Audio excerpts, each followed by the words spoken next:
It's all ready for you. Yeah, yeah.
Yeah, that's all I know too.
Good Sunday afternoon. Sorry I'm a few minutes late. I just watched our men's soccer team win the ACC championship, so there's good things happening right now. Got to watch Ken and the team celebrate, so sorry I'm a little late. Appreciate you coming. Obviously, we have big news today, and in our football program and our athletic program. I met with Coach Petrino earlier today in my office and had a discussion with him about where we are with the program and about expectations, about where we want to go with it, and why I felt compelled to make a decision today versus another date or different reasons. But we had a good discussion. I left that and went over the football office and met with Lorenzo Ward, who'll be our interim head coach, otherwise known as Whammy, and chose him to be our interim head coach. Whammy has great respect from the players, regardless of position. I've enjoyed watching that relationship that he's had, and felt like he was the one at this point that could step in and take over the administrative role as well as the leadership role in the program.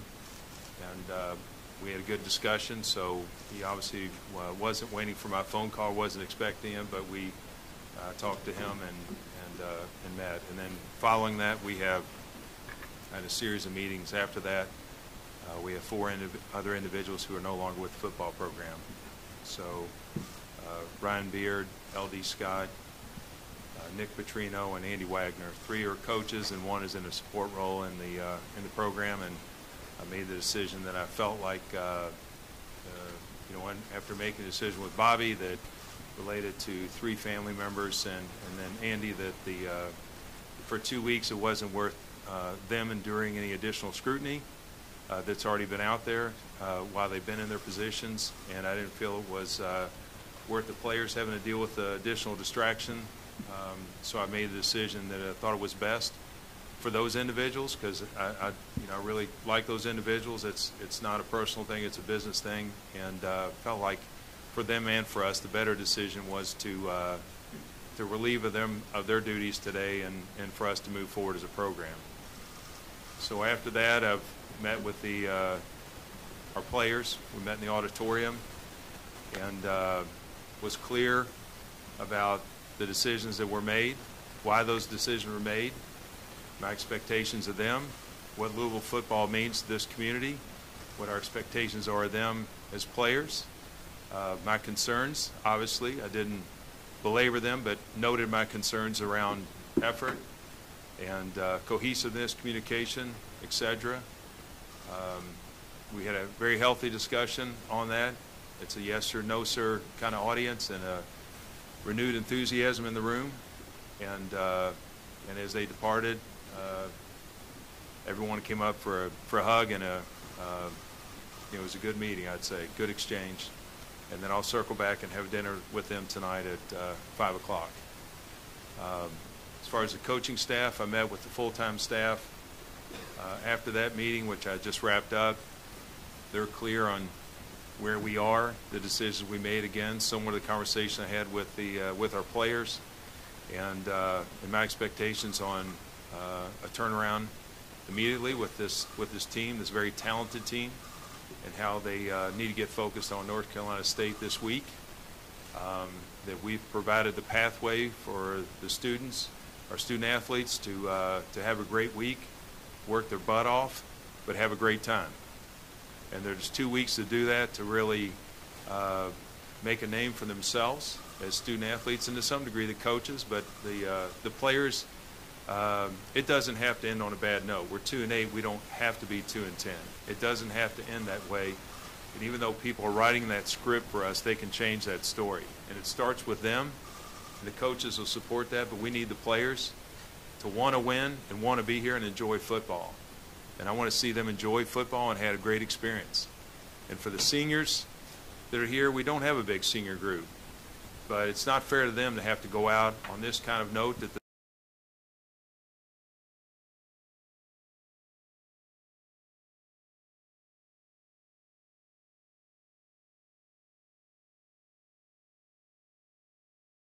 nobody likes to leave on a sour note. I've been a student athlete. You remember it. It happens so fast. It's still shocking, even though you know it's coming when it actually ends. It's something you can really never mentally prepare for. So for some of those kids that are seniors,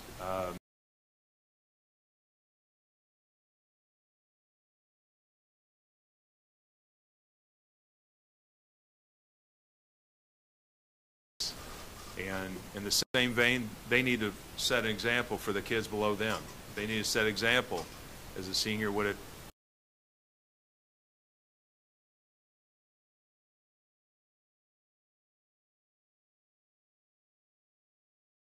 parlay that into the next season, parlay that into recruiting.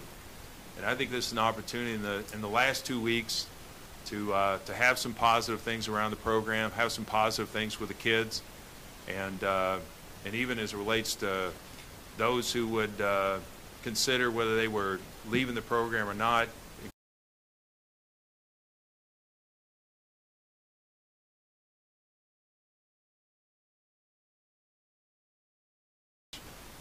But to certainly be heavily involved and support the activities of the next 2 weeks in every facet, and spending an inordinate amount of time with the program, because it's very important to us to do that.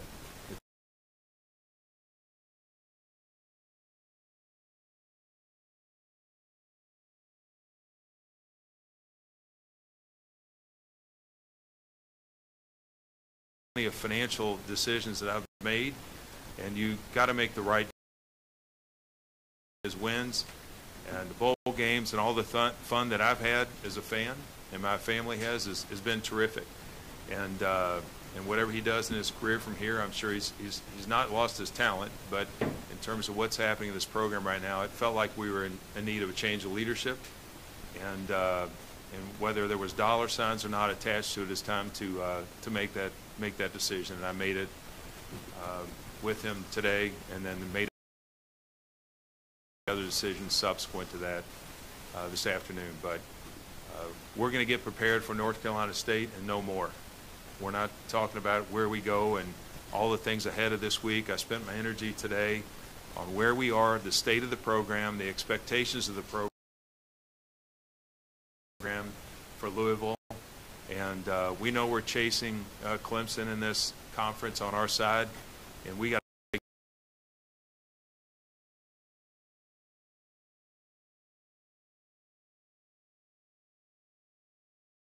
staff, marketing, fan support, players, whatever it is. There's a high standard out there today that we've been witnessing, and that's who we're chasing in our division, in our conference. And you know, the expectations, as I say, haven't changed.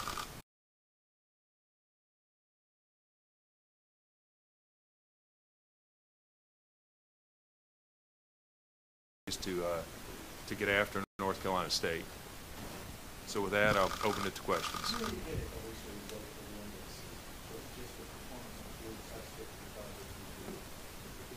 Yeah, I think that, you know, during the bye week was a time where I was hopeful to see a difference.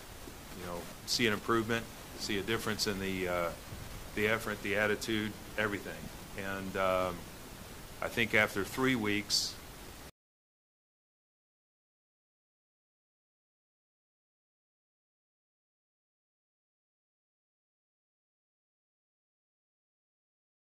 it's not normally my intent to do that. It was my full intent.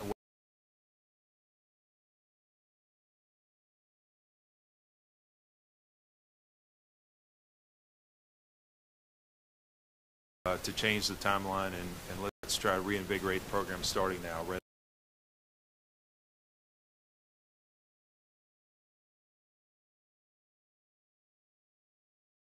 I appreciated all he's done for the program, and getting us really in some degree where we are. It's been a group effort by some great coaches we've had come through here and players, and he's played a role in that. But I think, you know, we had just a simple exchange, and then wished him the best. 11 o'clock.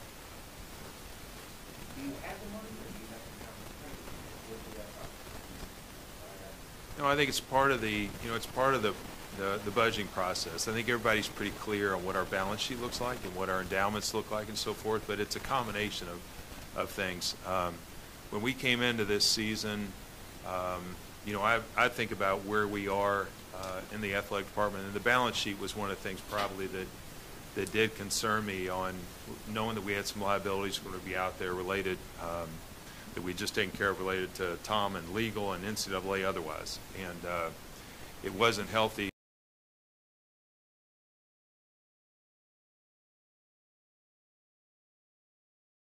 I'm still comfortable that we have a revenue plan and donor base that will be supportive of building that balance sheet, building those endowments back to a place that makes me feel probably more comfortable. And I'm probably speaking from more of a former chairman and CEO aspect, but I think that one way to do that is I did build contingency in this year. There is money in our budget this year that I set aside. If it wasn't used, I would have loved to reduce debt. If it was going to be used in some way for unexpected or bonuses or whatever it may be that occurred from coaches doing well, that's generally where you pull upon it. I just bumped it up this year. So I came into it and said that to our staff and to our board going forward, we're going to have contingencies set to the side that won't be tapped in sport budget, and there'll be dollars to be set aside for capital as well. That we need to start building back a reserve in the department rather than leaning on donors whenever there's an issue. And I felt like that we were starting that process. This is unexpected, for sure. Didn't think we'd be 2-8 at this point. Didn't think those dollars would be going potentially towards this cause or next year's dollars in those similar buckets. But we created, I think, a pretty good discipline in last fiscal year leading up to June 30th of how to control our expenses. And that same discipline was parlayed into our budget, and we're in good shape through our first 4 months of this fiscal year financially. And those dollars are still protected and available. And obviously we'll be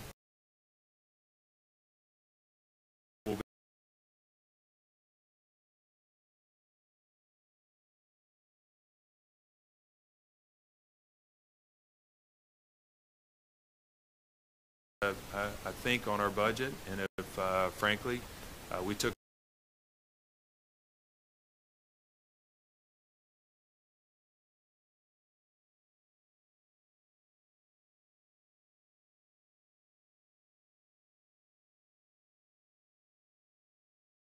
better in suites and football than we budgeted. There's some areas that I think we're in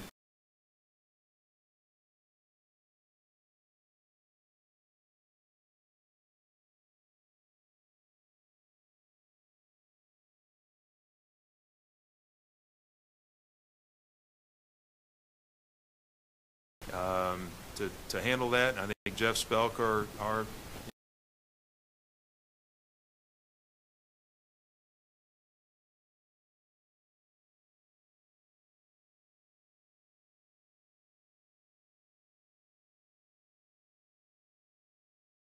so there'll be other things I think that we have.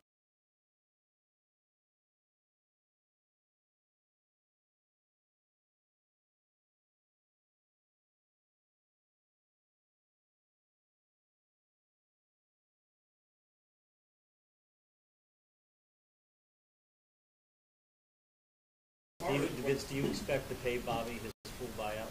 Yes.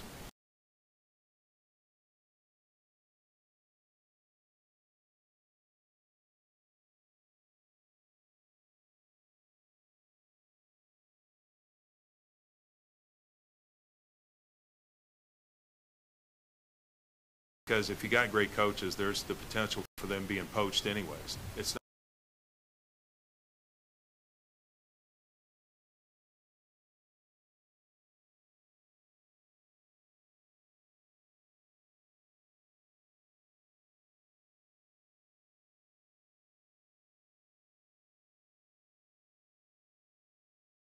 head coach. It's just being thoughtful about not being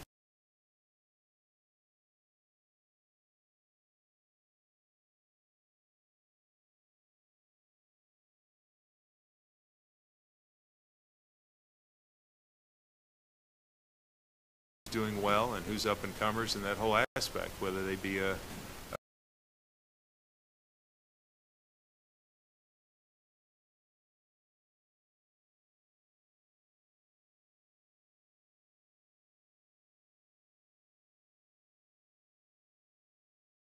Are you a committee of one in that decision, Vince? well, I like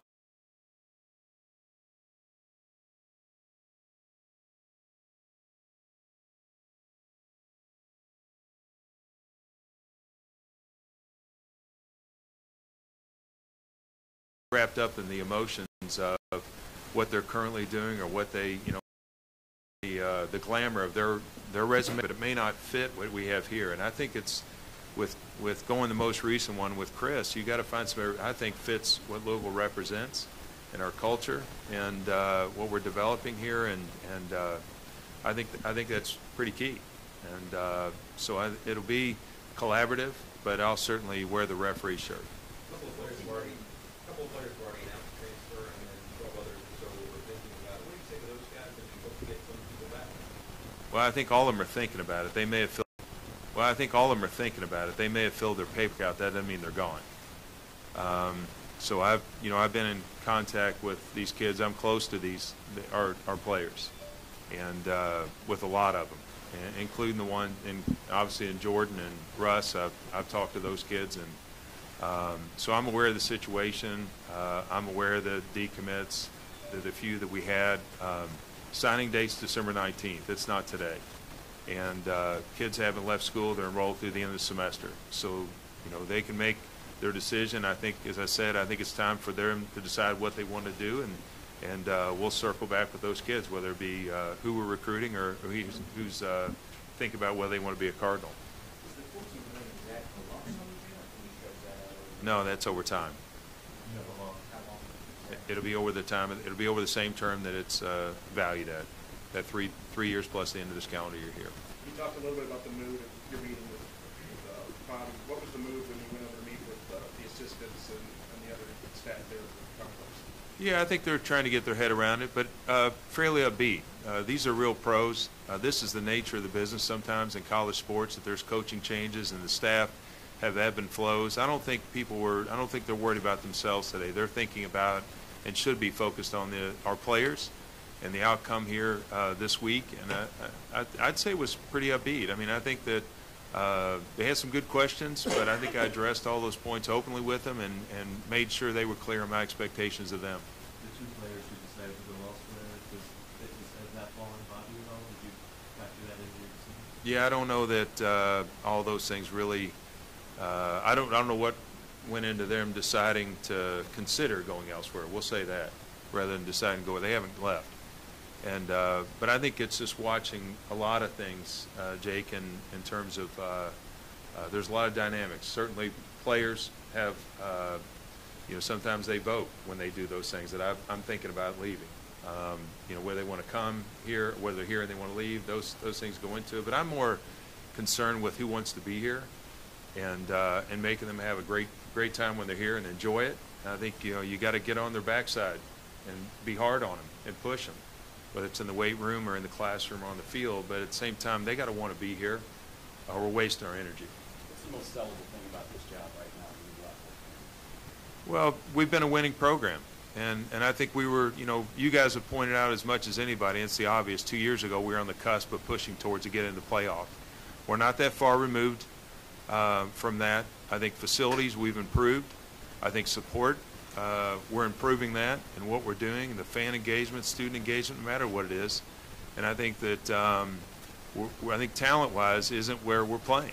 I think the talent's better than what you've seen in the scoreboard. And I think that there's a lot to sell in that. A lot of the coaches that would be interested in this job probably recruited a lot of these same kids that are sitting in these classes, particularly last year's class, which is very talented and has played a lot of minutes this year. So facility improvements that have happened since we're on the cusp of pushing in the playoff have moved forward, and but our results this year haven't.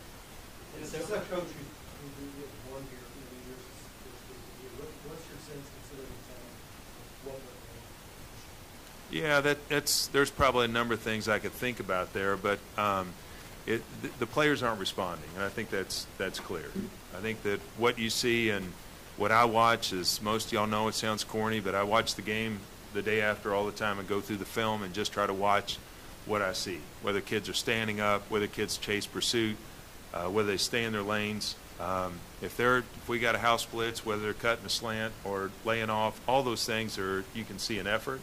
And I think at some point it does come back on leadership. I know it would, even in my office. If the staff that I have is not performing well, I expect to have a conversation with Neely. It's not going to be a pleasant one. And I think the same thing holds true, that coaches and players' efforts got to be going in the right direction. It doesn't feel that today. It's just to kind of clarify, did you already decide before Friday that you were going to make a change, but maybe wait till after the season, and then after the Syracuse game happened, you needed to bump you up your timeline? Yeah, I mean, certainly it played into it. I don't think we had our ducks in a row to. You just don't know sometimes, but I think that it was a disappointing effort. And when you have 10 penalties and 4 turnovers in the first half against a team that we've handled pretty well in most recent years and handled well at the end of last year, and I don't think our talent slipped that far down and they're slipped that far up.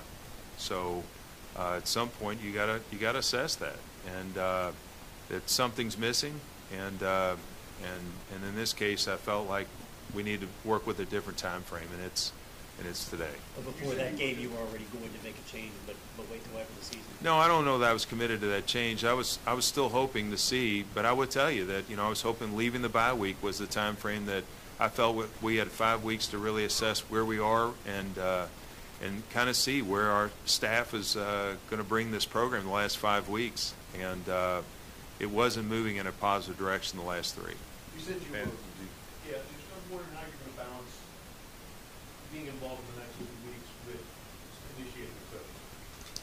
Yeah, well, I think the thing is, you really don't want to get in the way of somebody else. There's a lot of coaches that got to finish their season. I think I'm not looking to be a distraction to them or to their programs out of respect to their ADs or those coaches. They got to finish out, and I think it's time for us to focus on what we have here and how we're going to prove it, and it only improves my pitch when I do get to talk to the candidates. So I think in that sense, I'm not looking to run out the door or leave here and get on the phone as much as just make sure I've got a good inventory of where we are, where we need to make improvements, get feedback from players and coaches, and then be prepared when those conversations come about, as I was with Chris. I mean, I had a legal pad full of issues, and I would be clear what they know they have here in terms of resources. But it doesn't fit their needs, then we need to move on.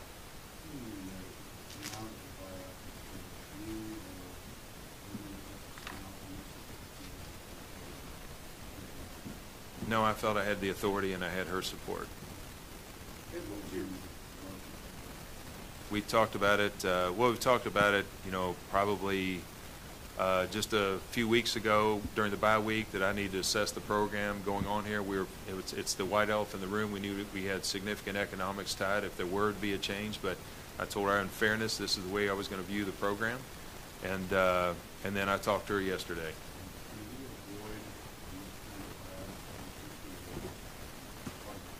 I think it's the business model today. It may not be enjoyable, but I think it's part of the business model that, the glamour of trying to win. Sometimes programs want to win at all costs, but I think that the way we structured Chris's and his buyout, we're not guaranteed the full contract.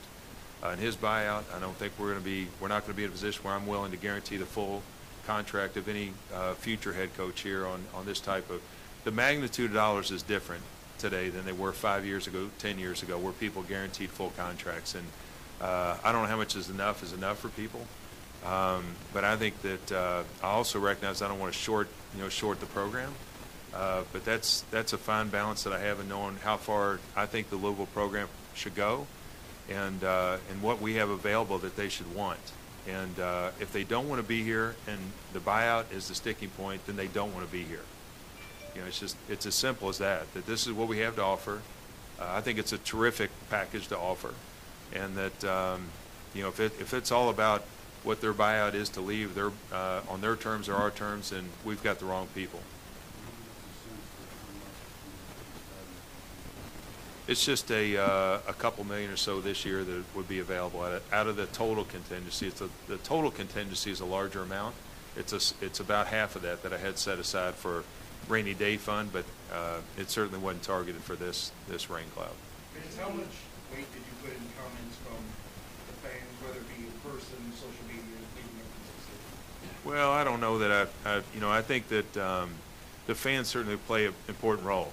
They can be helpful today here. We have a lot of economics to overcome, and they can play a role in that. So all those that want to speak up and so forth, love to have their support today. This is a time you can help. But I think that, I made my comments regarding how fans can also help in the recruiting, and they can. And as we bring these recruits through here and do a crash course in the next couple weeks and what we're trying to get done, they can be helpful. As I say, they can be tiebreakers in the process. But, I think about, what gets those fans excited and what gets those fans wanting to support this program, as much as their cynical remarks and things that happen. That's just going to happen. That's just part of it. I don't know that I sit there and read all those to come to a decision. I look at what's happening on the field. There's a lot of statistics that back up what I see on the field, and then you got to have intuition as an AD as to whether a change is really going to move this in the right direction, and that's on me. I know it's a big decision. I know it's a big economic decision. I don't take it lightly, but I think I've studied it long enough to understand today was the right time to make that change.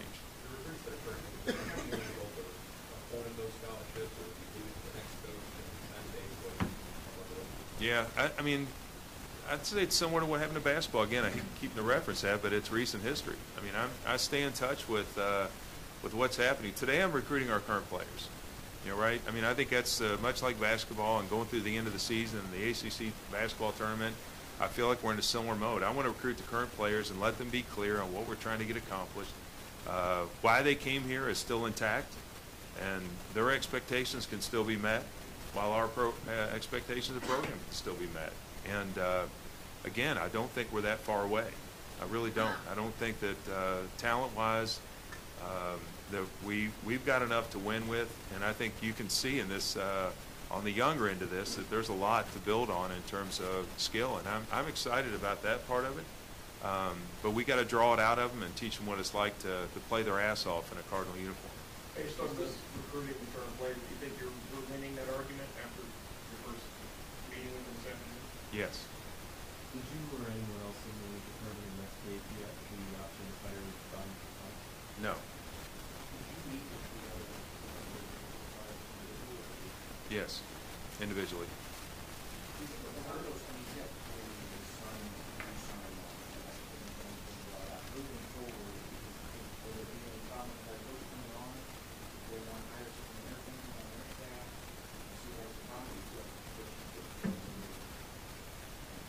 Nice bait, Ken.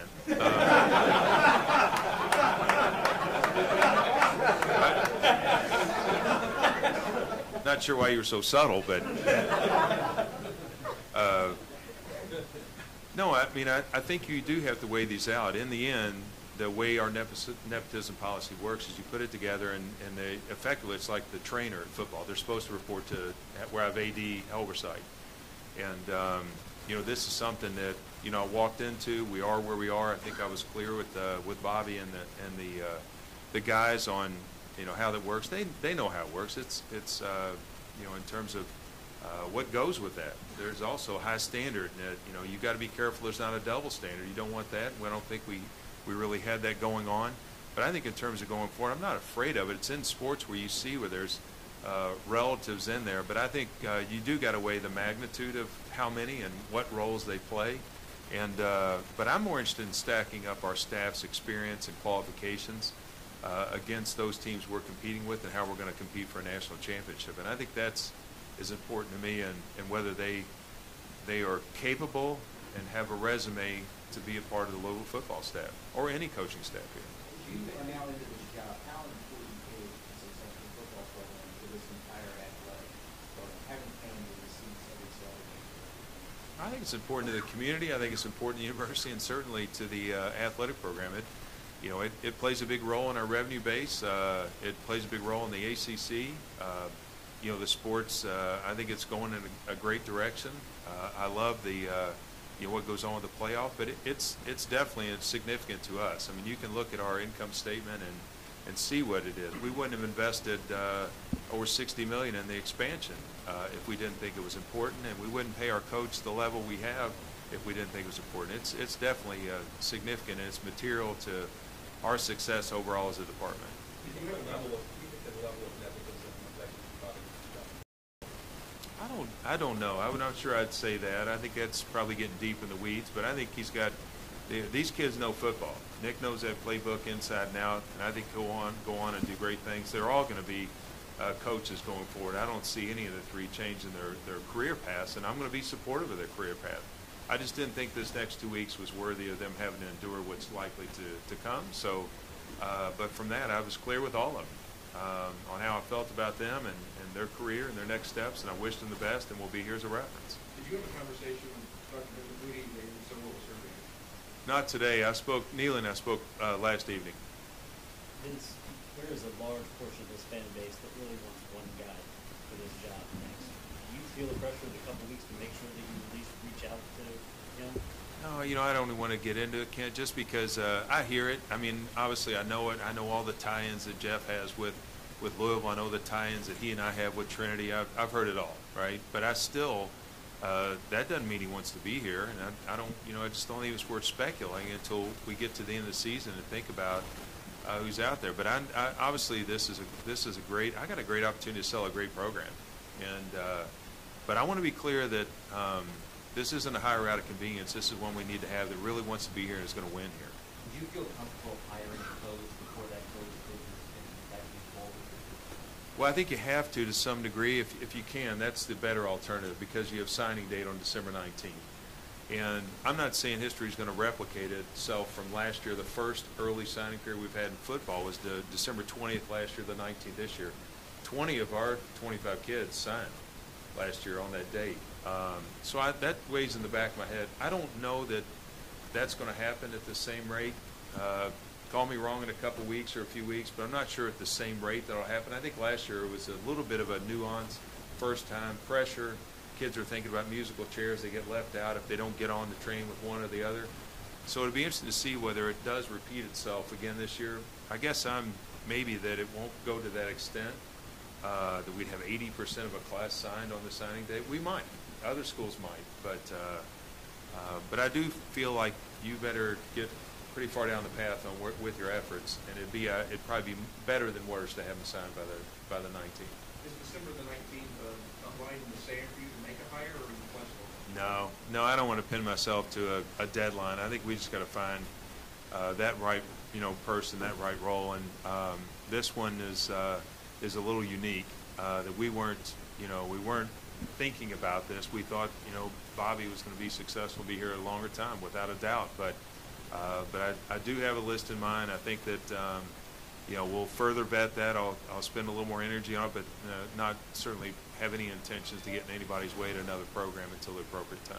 Any more questions? As you observe the program, what were your impressions of the culture surrounding the football program? Did that weigh in on the Well, I think if you want to say culture equals effort, there's something screwy going on there because the effort wasn't what it's been historically. I've told the kids that. I'm not bashful about that. They can't hide from it. It's on film. So I think that, whatever the root cause was behind that, it needed to go away. And I think that, you rely on your coaching staff to get them to, really, as I say, play better, improve their games, improve the guys' game across the line from you in practice. But I also want them to have a great time. I want them to have a good experience here. It's a great opportunity. I don't want to sell you guys on it as much as I will the recruits, but this is a terrific place, and they're really entitled to a lot of good stuff that I know they're grateful for, and we want to get another great crop behind the ones we've had in the last few years and turn it around quickly. I know the work is still being done, but what has been The next coach, I think the energy for sure, because it's going to take some energy to get in here. The kids aren't going to just say, "Oh, great, we got a new coach, and I'm just going to work harder today." Their ability to relate to the kids. I've got 5 kids between 15 and 23.